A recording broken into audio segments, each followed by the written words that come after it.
So this is how the probability density function of a normal distribution looks like. Fx is equal to 1 by sigma root of 2 pi e to the power minus half x minus mu by sigma whole square, and x will be between minus infinity to positive infinity, and mu will be again from minus infinity to positive infinity, and sigma will be more than 0. So x is the random variable and mu is the mean. And if you see this graph, this is how it looks like. So this is a normal curve, this is a continuous curve, you have a mean mu, and this is the distribution.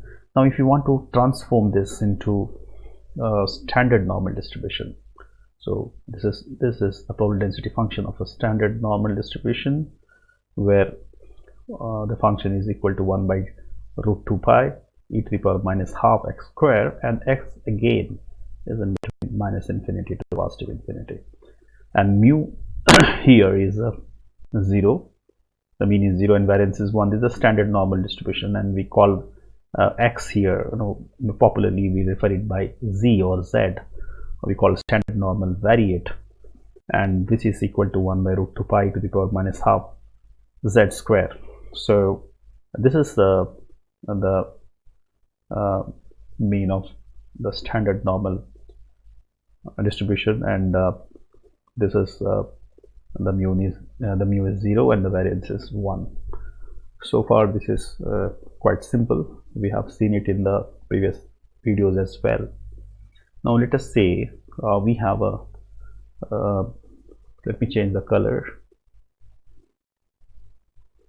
Okay, so let us say we have a random sample x1, x2, same examples that we had in the past up to xn. So the size of the random sample is n, and we have a population mean. The population mean is mu. That's the population mean is mu, and the population variance is known. So the population variance is equal to sigma square. As we have seen, this is nothing new. I just want to recap it.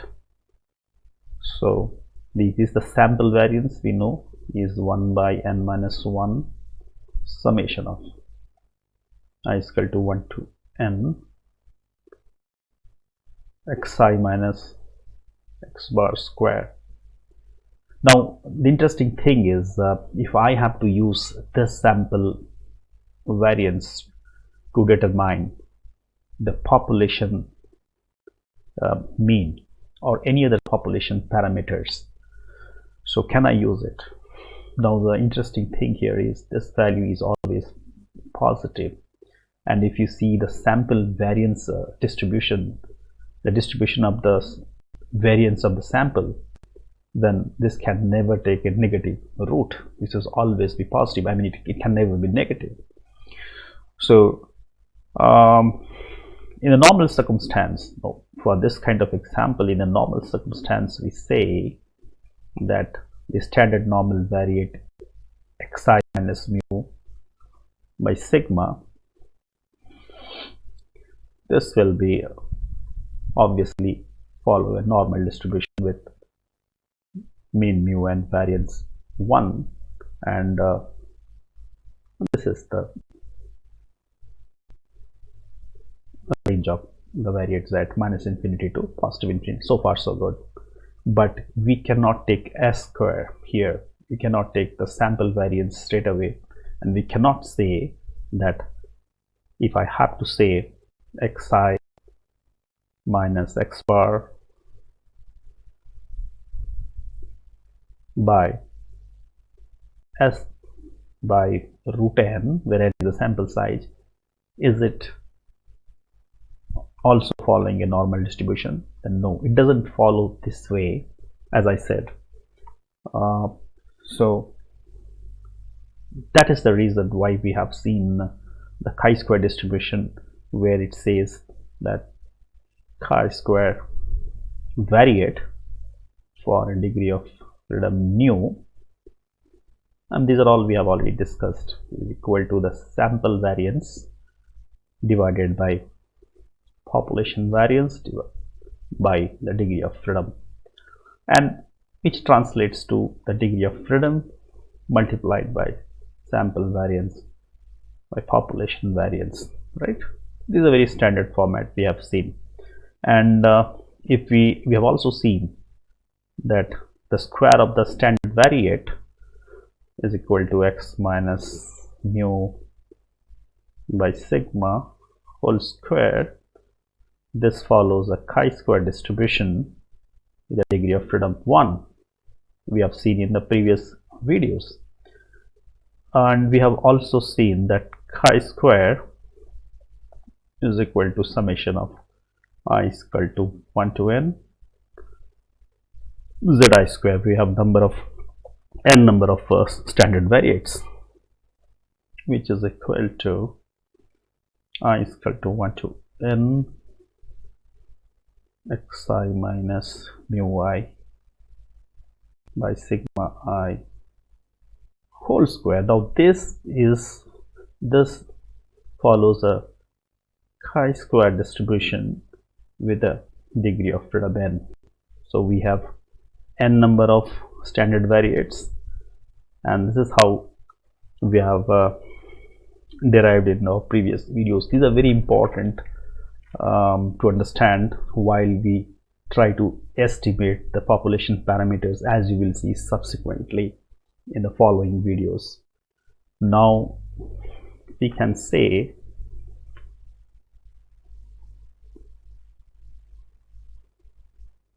this is the population, right? We know that the random variable for the population has a mean of mu and the variance of sigma square. This is fine, and in that case we can say that the sampling distribution, or the sample distribution of the sample mean, also will follow the normal distribution with mean mu and variance sigma, just 1 minute, sigma square by n. So we can say that the standard normal variate, as we know, here we are substituting the sample mean x bar minus mu by sigma by root n is the sample size, and this follows a normal distribution. So far till here there is no issue. This is what we have seen. Once again I'm recapping it. It's important to understand this is the population distribution, the normal population distribution with a random sample distribution of the population. This is, we are saying that the mean of the sample distribution is also following a normal distribution, except that here the variance is sigma square by sample size, and when we translate this z, the standard normal variate, in terms of the sample mean, we say the sample mean minus population mean by sigma by root n. So, and this follows a normal distribution. So what is evident here is we know the value of sigma, that is the population variance is known, right? We know so the population variance is known. This is a case where we know what is the variance in the population, so it is easy. Now assuming we don't know the population variance, then obviously our next choice would be to use the sample variance, the s square, right? So, and we have seen in the previous slide that x bar minus mu divided by s by root n, it doesn't follow a normal distribution. Just in the previous slide we discussed about this, right? So how do we find related to a distribution where the population variance is not known? In that case, we have seen in the previous video that it follows a t distribution, so with n minus 1 degree of freedom, right? So we call it x bar minus mu s by root n. It follows a t distribution with n minus 1 degree of freedom. We have seen these in details in our previous videos. I'm just trying to recap all those things so that it will be easy for us to understand while we apply these concepts during the estimation of confidence interval in our next video. And again, we have seen in the previous videos that Fisher's t-variate, the Fisher's t-variate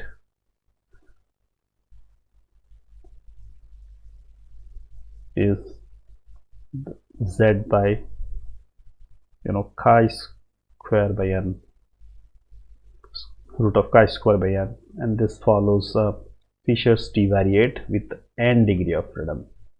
So these are the things we have already seen in the previous videos. I just thought of recapping all those stuffs.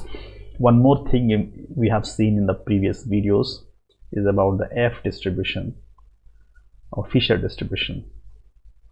So here we say that Fisher variate or F variate, popularly known as F variate, with 2 degrees of freedom of mu1 and mu2. The way it is represented is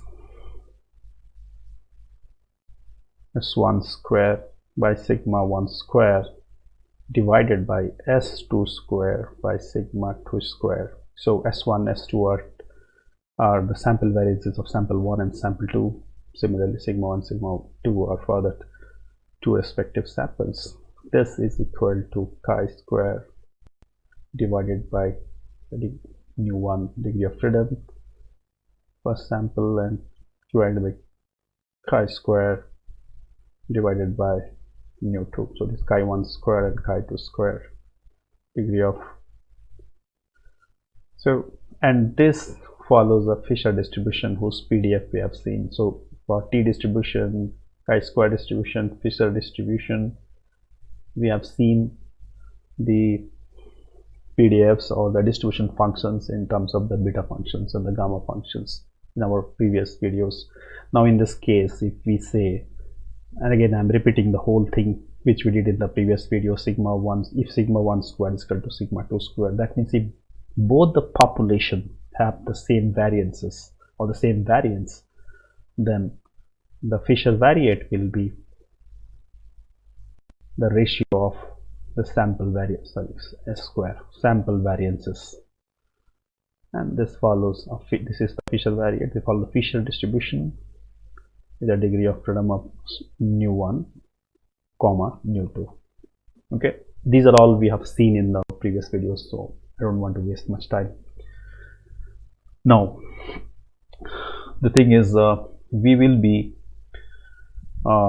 seeing how to estimate the population parameters based on estimator from the sample, and there are certain concepts which I will not be discussing in today's video, and that is about the properties of the good estimator or the properties of the estimator. But I'll just quickly tell you that these are the concepts you should know. So what are the properties of a good estimator or an estimator? So it must be unbiased. So the first thing is the estimator must be unbiased. So if we say if T is the estimator,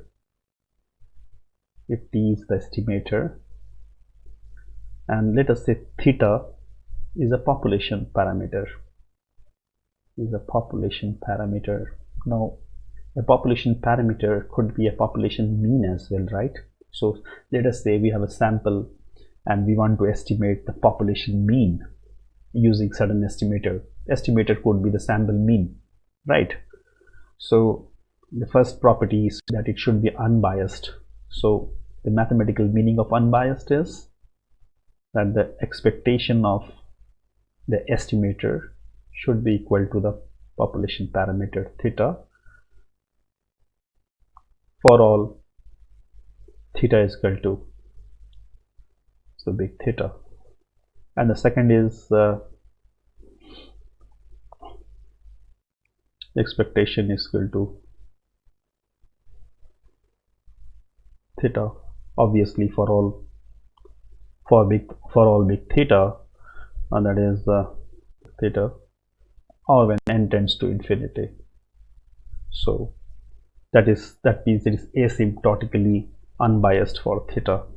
I'm not going into the details because our whole idea is to focus on estimating the confidence intervals in the next video. Now, second concept is about being consistent. So the estimator should be consistent. So when I say consistent, so let us say a sequence of estimators is said to be consistent sequence of estimators of theta if the sequence of the estimator converges to theta in probabilities. That means if I have say, when I say sequence of estimators, so it could be a set containing multiple sample values, right? So let us say it's a Tn. So mathematically we can say if Tn converges to theta, probability convergence to theta as n tends to infinity, and that is for all theta which is part of big theta, then this is consistent. Again, I am skipping the whole mathematical proof of it. Third is we say efficient. So an estimator should be efficient. So what is an efficient estimator? So if I have two estimators, say T1 and T2, obviously if the variance of T1 is less than the variance of T2, then chances of errors are less, right? So we are more towards the actual parameter. So this is, so we can say that T1 is a for all values of m, obviously, then we can say that T1 is a good estimator. And then the last concept is called sufficiency. Again, I will not go into the mathematical details of it. I will just explain you what is sufficiency means. So sufficiency, any statistic T is said to be sufficient statistic for estimating a parameter theta if it contains all the information about theta which are available in the sample. So in a way, let us say we have an estimator T, and we can say it's sufficient for parameter. Let us say we have an estimator T is an estimator and it is sufficient for parameter theta. When can we say it is sufficient? If and only if the conditional distribution of the x1, x2, x3, xn given t is equal to t is independent of theta. That means the distribution of the variables x1, x2 and xn given t is equal to t, the conditional distribution should be independent of theta. Okay, so that's the concept. We're not going into the details of proofs here as such. So we can say, you can assume that x1, x2 up to xn given t is equal to t. So this is the estimator, right? Sample, for the sample. Now you have in this format, if you have a function x1, x2 up to xn, where we can say this particular function, this particular function is independent of theta. So this is independent of